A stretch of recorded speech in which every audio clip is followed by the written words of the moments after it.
28 billion impressions when there's 8 billion people on the planet.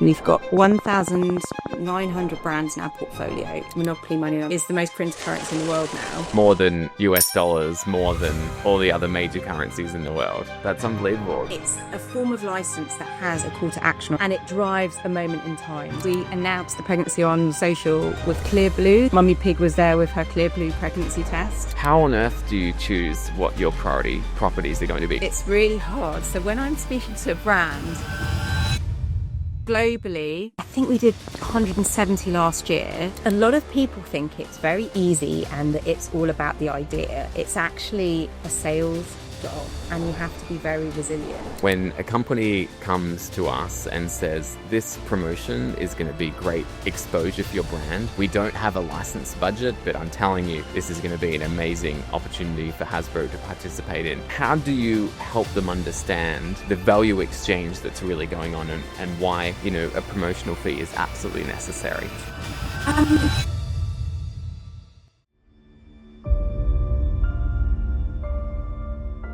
McDonald's Monopoly, the world's most famous promotional licensing campaign, proves that when brands and IP collaborate strategically, magic happens. But promotions licensing requires different skills than traditional licensing, balancing brand protection with creative risk-taking. Julia Kamoda is Global Director of Promotions and Partnerships at Hasbro, and in this podcast, she reveals how promotional partnerships create viral moments and turn casual consumers into devoted fans. I hope you enjoy the chat I had with Julia. Before we dive into today's show, I wanted to share something really exciting with you. For the first time ever, I'm opening my vault of nearly 20 years of licensing experience through my online course, Learn to License. Whether you're just starting out or looking to level up your licensing game, this is everything I wish I'd known when I began my journey. From deal structures to finding the right license, knowing if you're ready and how to pitch like a pro. It's all there. The fundamentals that separate successful licensors from everyone else. Visit learntolicense.com and let's get you from curious to confident. Now, let's jump into today's episode. All right, Julia, the promotion space sits at the fascinating intersection of licensing and marketing. It's where brand partnerships can literally drive traffic through doors, create viral moments, and turn casual consumers into devoted fans. But it requires a completely different skill than traditional licensing, one that really balances brand protection with creative risk-taking and scales intimate brand experiences to reach millions. So today we're going to dive into all things promotions. So Julia, thanks for joining us on Born to License. Thank you. Let's start with the basics. When we talk about promotions in licensing, what exactly does that mean? That's a really good question, actually, and a good one to start on. So it can mean different things to different entertainment brands, but at Hasbro, a really simple way to think about it is it's a form of license that has a call to action or an entry mechanic. So it will tend to be something that's short term, potentially up to 3 months, and it drives a moment in time. So if you think about it from a theatrical film perspective, you might have a new movie coming out. There will be something around that movie to tap into that buzz. For us, it will be, depending on what you partner with us on, it could be a entry mechanic that's a game. So if you think about Monopoly, you will have potentially a scan, play, win, and that is very different and a very different consumer journey and consumer engagement than a traditional license. So that's kind of how we determine it at Hasbro. Can you walk us through like a simple example of sort of how a promotion works from start to finish? From a negotiation? Let's talk about from the consumer experience, and then we can talk about the negotiation as well. But I'd love to know, I know that every promotion is kind of a bit different, but maybe some examples. Yes, okay. So there is lots and lots of different forms of promotion. One that most people will be familiar with is a food and beverage on pack, which is something that most people will see. You also have things like prize promotions, but I would say promotional licensing is very, very different. So what that will tend to be, it will tend to be something where we will use a character or a game to really stand out at retail for our partners. You will put the brand on there. There will be something really fun and engaging that's a hook, which is what we call that entry mechanic.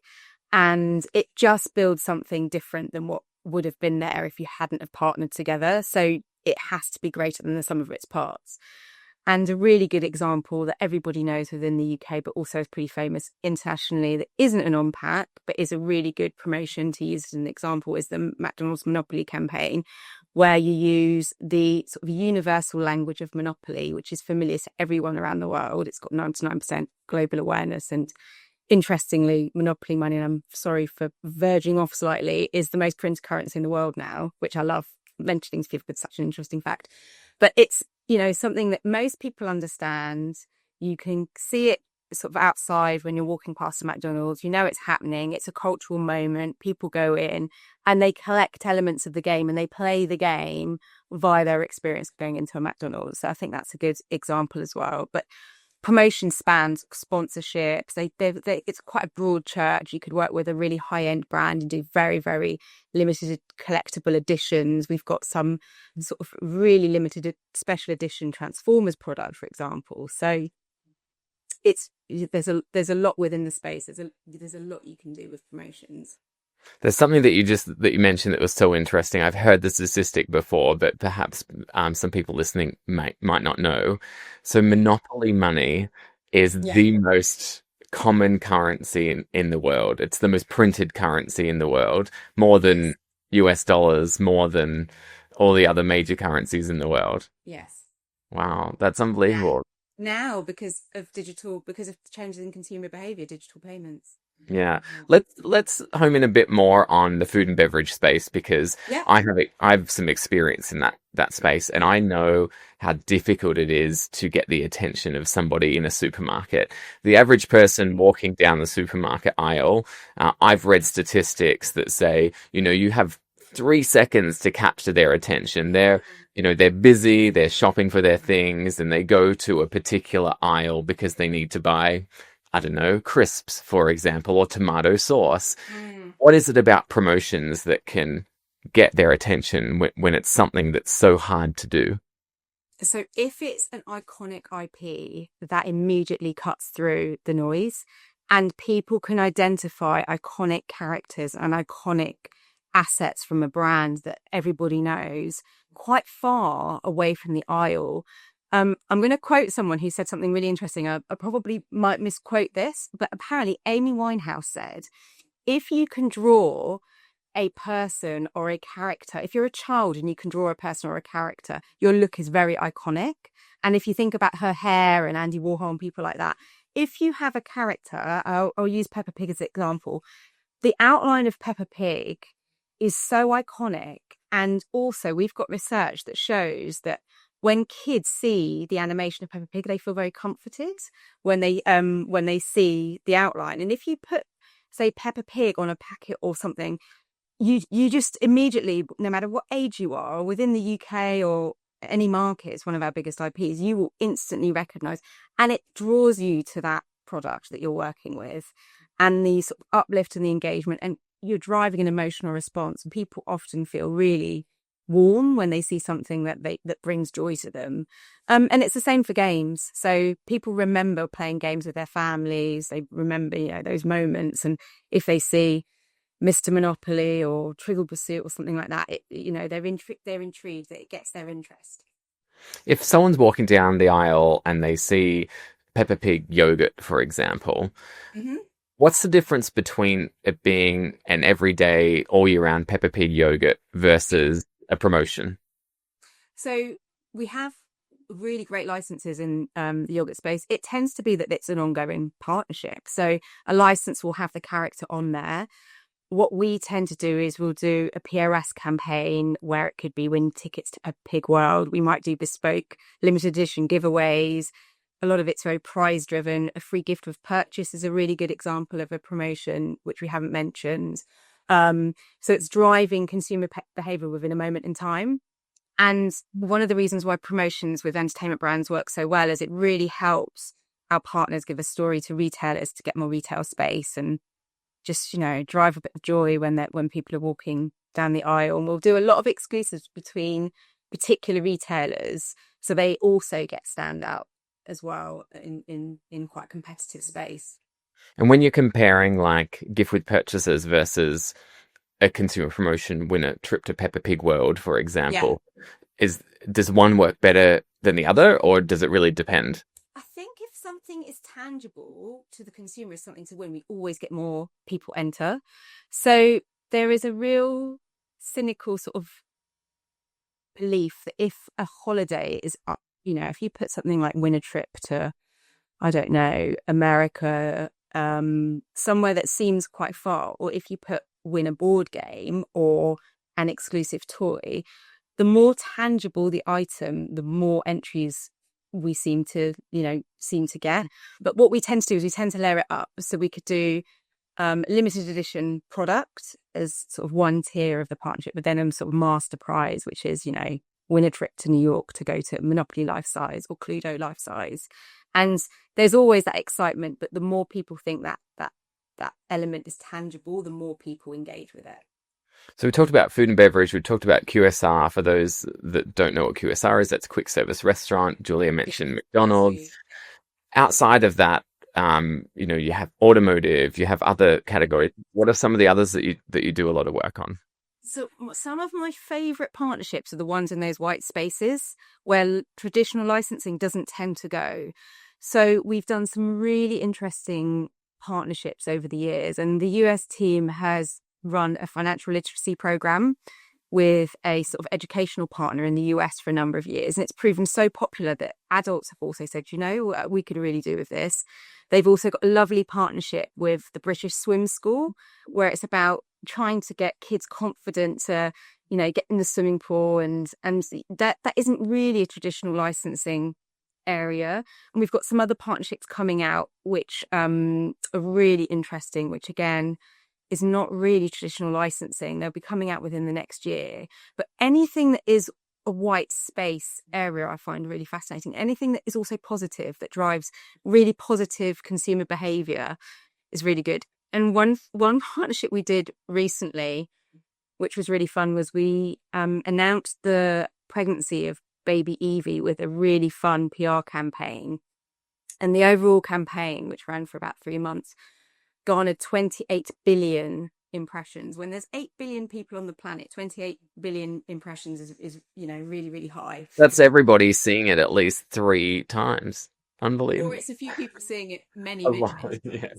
Yes. And one of the partnerships we did, which just sort of shows you how much fun you can have, is we announced the pregnancy on social with Clear Blue, the pregnancy tests, and Mummy Pig was there with her Clear Blue pregnancy test. So that is a very out there, unexpected partnership that drove loads of buzz, and it was really, really fun. So I remember that announcement because I was in Vegas at the time. I saw you there, and I think anybody that went to the summit, we found out like 24 hours before that they announced Baby Evie, and I was like, wow, this is like hot off the press. We knew it before anybody else. That was very exciting. How have you found the response to Baby Evie and Peppa Pig's family growing?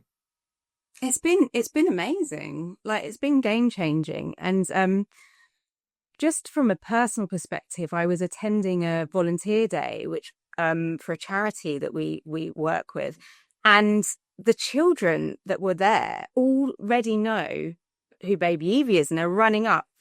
We had a costume character appearance, and Mummy Pig arrived with Baby Evie, and they were just running up going, Mummy Pig, and they know the character. So already it's really interesting seeing the amount of love that there is, and it's automatically then they know who the baby is. So it's been delightful, and we've had lots of interest. People want to talk to us. It's been really, really great to actually say to people, we've got a new addition to the family, and also it's not stopping there. We've got loads of new great storylines coming out, so, and lots of excitement on other areas of that particular family, which will be coming out soon. Let's talk about promotions from a business model perspective, because on the show previously we've talked about traditional licensing with minimum guarantees, with royalties, things like that. Can you share a bit more about how promotions are structured? Because I know they are different. It depends who runs them. So sometimes outside of what we do, so we tend to do our promotions on evergreen entertainment properties. So we're not really requiring a call to action, and we're giving our IP very much over to the partner. So there's a huge amount of freedom. Our asset libraries are absolutely huge. So for example, Transformers, I think you've got 700 different pages of assets that partners can use. So they will be coming to us and using it for a time that suits them and creating it. And it's a commercial agreement. It is a commercial agreement as a license.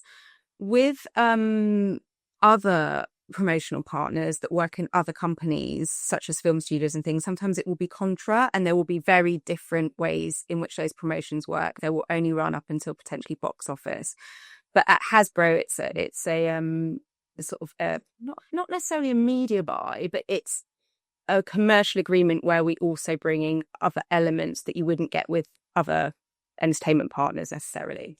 So partners are essentially paying a licensing fee where there are some other partnerships in place. If there's a big theatrical promotion coming up, the studio will almost see it more of a partnership to promote the film, to get bumper seats, to, exactly. Box office revenue is just so important. And so they do see it of more of an exchange as we're giving you our IP to work with, and in exchange, you're doing all this activity around the theatrical release when we tell you to do it, and we're agreeing on how much you're going to spend and so forth. Whereas with your evergreen all year round kind of properties, it's essentially a different proposition. It's more of an exchange where they're paying a fee and you're allowing them to use their IP. We're also trying to give them a package as well, where anyone that I speak to, I really want them to feel empowered to go to their CMO and to go to their CEO or their board or whoever it is and go, this is what we're doing. This is how much it would cost, but this is the return on investment. And, this is the cultural moment, or this is the idea. Because if you get that right and we're empowering people with all of that information, we want it to make sense. And one of the things I'm really proud of that we do at Hasbro is we have a really high rate of renewal with partners, and we'll do a test and learn with maybe in a small market, or we'll do or one retail promotion with one retailer to prove concept, and then capture and always market against the ROI. So they have something to say, look, this makes commercial sense. I think one of the most interesting parts about Hasbro's portfolio is that you have the entertainment properties, but then you also have the game properties as well, which makes you quite unique. And I've seen these hugely successful in the promotion space. Can you share a bit more about the portfolio of board games you're working with and why you think they might be so successful in promotions? Okay, so I'll come back to that, but just to explain, we've got 1,900 brands in our portfolio, which is a huge amount of brands. But a really simple way to think about it is it's split into 4 areas for promotions. Character and entertainment, which is traditionally where we've done loads of born to license. Gaming, which is a huge part of what we do, and probably most games that you would have played growing up, we potentially have in our portfolio. Creativity, which is Play-Doh, which is one of the number 1 arts and crafts materials in the world.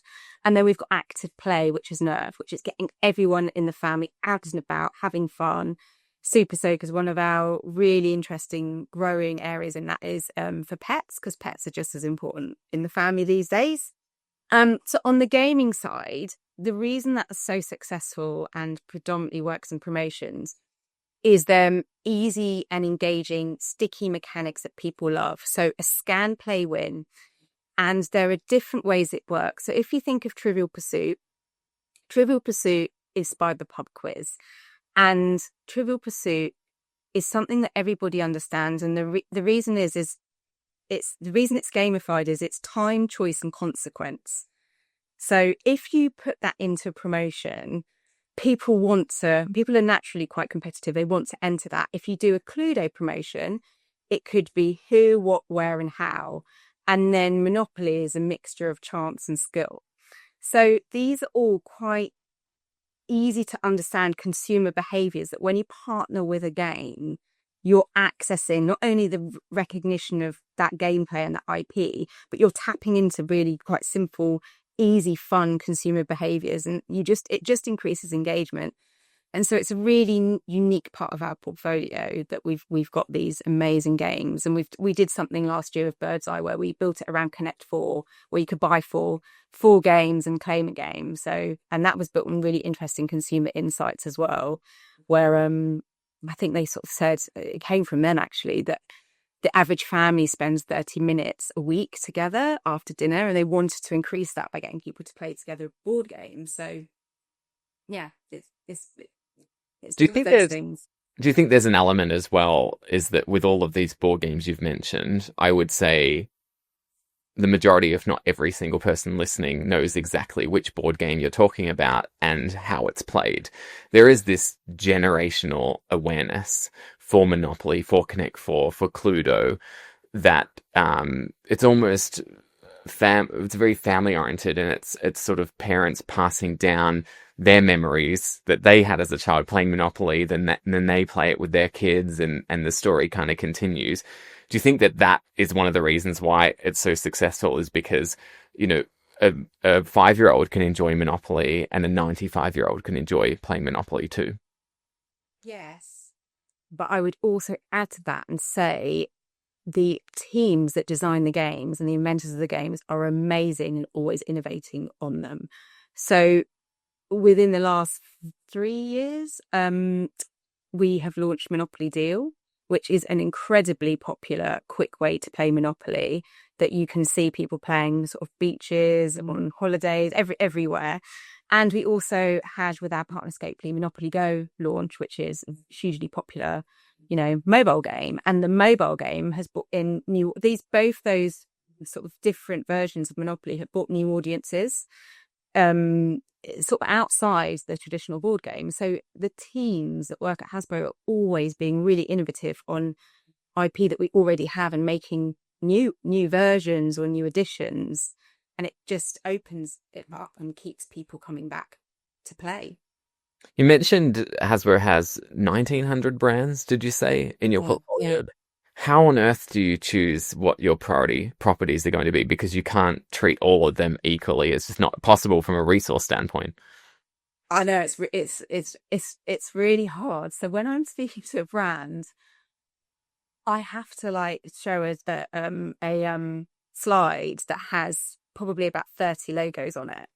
But then there's all of the things behind it, and sometimes people want something that is not on there, and we have to remember. So from a promotions perspective, the number one thing we need to understand is what the objective is for the partner, what they are trying to communicate, what their consumer insight is, and then almost comes to them and go, we've got this or this or this or this. But somebody said to me the other day, I want you to send me over everything. And I was like, well, I can't really send you over everything, but I'll send you over these ones. And I sent them 3 different presentations that had 60 pages each in them. So there's a lot. But I think those 4, if you think of those 4 categories, active play, creativity, gaming, character and entertainment, that's the first place to start. So you work with massive global partners like McDonald's and other kind of big brands, but you also do some more smaller kind of creative collaborations. I'm curious to know, I mean, what does it take to partner with Hasbro in this space? You must have people knocking on your door all day, every day, wanting to work with your IP. So what is it that makes a great partner? What is it when someone comes to you? What is it about that approach where you're like, this sounds amazing. Yes, we want to work with this partner. Yes, if everyone gets excited about the idea, isn't it? Like, you're a creative person. Like, if the idea is good, we worked with the brand last year and their footprint's really small, but we loved the brand, and we were just like, we will do whatever we can to make this happen. And interestingly, often those partnerships are the ones that become much bigger when they go live. A really good example that started as an idea was we won a world record with Mentos last month, where they wanted to do their own version of Twister because the Mentos around, we could do the colours of Mentos. They were launching a new product, and it was just a really nice visual. But then somebody there said, why don't we do the world's biggest Twister, Mentos Twister?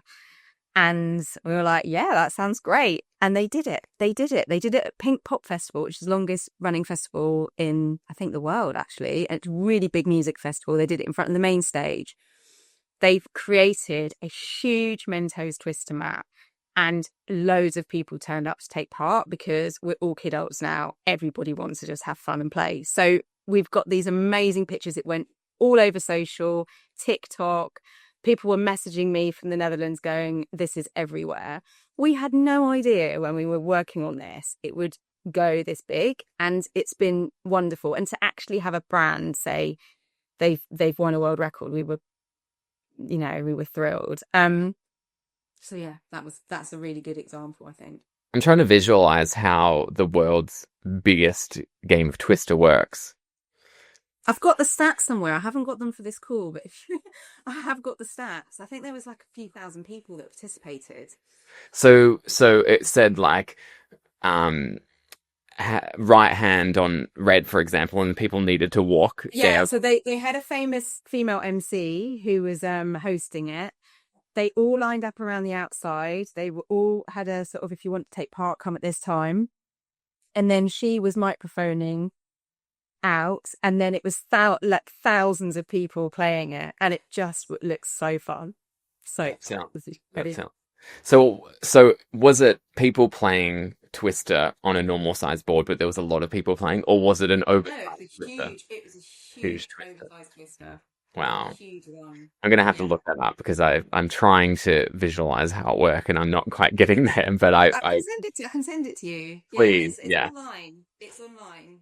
That would be amazing. I'd love it. A quick pause here. If what we're discussing is really resonating with you, you're going to love what I've put together in Learn to License. This isn't just another course. It's 2 decades of real-world licensing experience distilled into actionable strategies you can use immediately. I've worked with everyone from startups to Fortune 500 brands, and the patterns for success are surprisingly consistent. The course covers all things that you need to consider when it comes to licensing, particularly those who are just starting out. So visit learntolicense.com. Your future licensing deals will thank you. All right, back to our conversation. So we talked about that, you really, someone that comes to you, you really want to it to be really exciting, really appealing when someone comes to you. But what does it look like? Does someone start by sending you an email, a LinkedIn message? Do they need to send you a deck? Like, what is it that stands out when someone's coming to you from the basics of like the initial communication? A lot of it is us going to them and people understanding what we do, and seeing other examples. So we do get a lot of people that are familiar with McDonald's monopoly, and they're intrigued by it, and they will be like, oh, what would that mean for our brand? But we're out there ourselves going and meeting brands, and especially promotions and partnerships have become much more commonplace in the last sort of 5 to 10 years. I think they're growing as well. And especially with the growth of influencers and celebrities also being really involved in, that's part of their strategy is brand partnerships. So I think the language of brand partnerships is a lot more common, and it's forming a bigger part of the marketing plans of brands. So yeah. You mentioned the length of a promotion could be 3 months, but it can be shorter and it can be longer. Is 3 months kind of like the average? Depends on it depends on the product. Like, we've worked on a promotion which we haven't discussed, which is in advertising, isn't it? It's traditional advertising, and that was renewed because it was advertising for many, many times and adapted and changed. So it depends on the sector of the brand as well. So obviously and also the planning cycles vary greatly. So if you're looking at an on-pack, we could be speaking to a brand now for 2027, in some cases 2028, but then there's other partnerships we can do where we can turn it around within 3 months. So what's the difference in the sector? Something you can turn around really quickly versus something that you need to already be working on years in advance. What's the difference there? What is making something needing a lot more lead time versus something you can do super quickly? So the planning cycles are often really far in advance, and also the complexity of how many markets are involved. So a really big global program, if there is market nuances that you have to factor in and you have to adapt the campaign for different markets, that can take sort of 18 months. We could potentially do a POS digital campaign within 3 to 6 months. And we're speaking to, in the auto sector, for example, if you're creating a car, it's longer. But at the same time, you can go live on a promotion because they can take the orders and then create the car after they've, signed deals and things. So it really depends on the sector and their planning cycles. But we as Hasbro can move really, really quickly. We have quite a lot of autonomy. We can create bespoke toys and games within 3 months, which is actually very, very fast. Where it tends to take longer is if there's a lot of stakeholders that need to sign off on the partner side, because that means people want to sort of influence creative, change things. So it depends on the decision making on the partner side as well. Let's talk about measuring success. How do you know if a partnership has worked well from Hasbro's point of view, but also your client's point of view? What kind of what are you measuring? So they're always measuring impact on sales, but there is so many other metrics, and one of the ones I think more people are more conscious of is: are you creating culture? Are you actually tapping into a trend and doing something that is maintaining your cultural relevance and people talking about you when you're doing this? So sales is probably, commercial impact is probably the number one, but also maintaining cultural relevancy is really important now, and it is to so many brands. And I guess from your side, the measurement of success is if they renew. If they want to do it again, then you know it was a success. It isn't, because sometimes people can't renew for other reasons.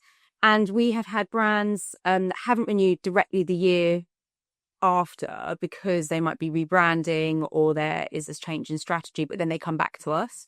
So we've had partners whereby there might have been a gap of 1 or 2 years and then they've come back and done it again. So it can depend, but renewals, like if a partner renews and if they expand to other markets, then that to us is a great sign of success. Mm. Are there any risks associated with promotional partnerships that may not exist with traditional licensing? I don't know. I can't think of any. The only red flag that there could be is if an entry mechanic is too complicated and it doesn't make sense to the consumer, because traditional licensing doesn't tend to have those promotional entries of like, win this or do this. If you're asking a consumer to do something and it's actually quite hard for them to do it, that can just really affect a partnership. So if somebody participates in a promotion, they want to win the prize or essentially get the free item, but they have to jump through a lot of hoops to get there. Exactly. They might just give up. Yeah, exactly.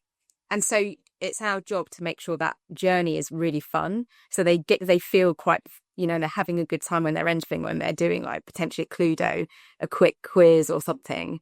But yeah, it's if it's difficult, it's hard for it to be a success.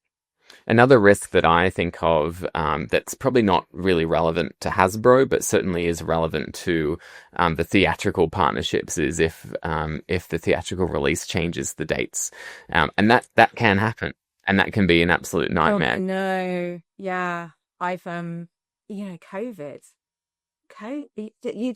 There are so many things that are outside people's control, but that is the one thing about if you put a cinema call to action on an on-pack, is the risk. But within Hasbro, I cannot think of anything specifically where that would be the case. Have you ever had a situation where consumers complain because the giveaways have gone too quickly, or just it's been so successful that the consumers have kind of been, those that are late to the party have been unhappy? Never. But people don't think they're going to win. So it's more the opposite. They're surprised when they won. But that's across the whole industry, is people never think they win. And one of the innovations that McDonald's did, and this is, out there in public, is they've started to they did a really good out of home where they live tallied the amount of prizes that had been won to that point to prove to big, in writing, this is how much has gone with the Monopoly campaign. This is how much has been won with the Monopoly campaign. So, and It's probably a huge number. going for 20 years. Yeah, it is. Yeah. But Huge. yeah. Can we talk a bit more about the role that Hasbro plays in these arrangements? Because someone listening might hear you talk about, people don't think they're going to win. When you tell them they've won, they're really excited. But it's not Hasbro that's actually calling them and saying, hey, congratulations, you've won. And it's not Hasbro that's organizing the entry mechanic and printing the packaging and all that kind of stuff. Can you take us through what's Hasbro responsible for and what's the licensee responsible for? So we will bring to the table all of the assets. We'll do a brand deep dive with all of the teams from the partner. So that will potentially be their creative agency, their fulfillment agency, all the key stakeholders on their side. And our teams and our brand teams will go through the IP. And then they will tend to go away and come up with a key visual, an idea, a mechanic, the campaign. And then using the expertise that we have in-house of gaming, for example, the Hasbro Games team will say, oh, do you think you could do it like this? Because there's more chance, all of that. So we sort of are there to support and advise. We also bring the pricing, and we also do quite a lot behind the scenes to help them get excitement for it, either internal comms or with their customers who might be retailers, and that we will support them in trying to move things along. So we are involved all the way along. It's their campaign. They manage the fulfillment. But if there's any issues with the fulfillment, we often step in and help and problem solve as well. A lot of the time, some of these brands have never done partnerships and promotions. So we're also there to just help, get them to do it and help. Hopefully it's a success and they'll do more. Because you're very experienced in this space. I mean, how many promotions do you work on every year, Julia? So globally, I think we did 170 last year, but within one of those promotions, you could be activating across 70 markets or 100 markets. And within that activation, there will be, in different languages.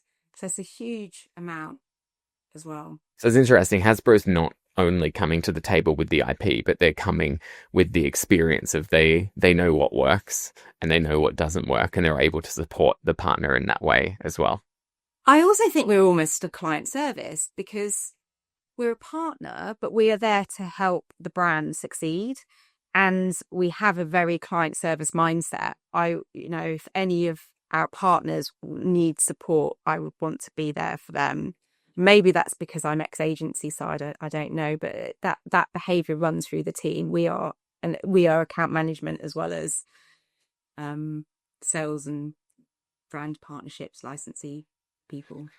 Let's talk about a pain point that I feel often, and I know you do as well, when a company comes to us and says, this promotion is going to be great exposure for your brand. We don't have a license budget, so we don't have any budget to pay you a license fee, but I'm telling you, this is going to be an amazing opportunity for Hasbro to participate in. How do you help them understand the value exchange that's really going on and why, a promotional fee is absolutely necessary? Well, firstly, I kind of can see for lots of people that is actually really important. And I can empathize with why they would want to do that, because they are investing, if they're looking at a TV advert, for example. The thing is that our brands have really high awareness and huge love, so huge affinity. So if they partner with us, there is a commercial value and ROI to their sales.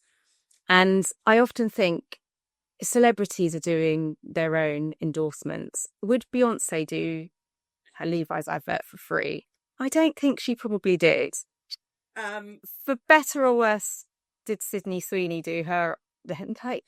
So our characters are talents, and we've discussed this. Characters they're influencers in their own right, and the games are as well.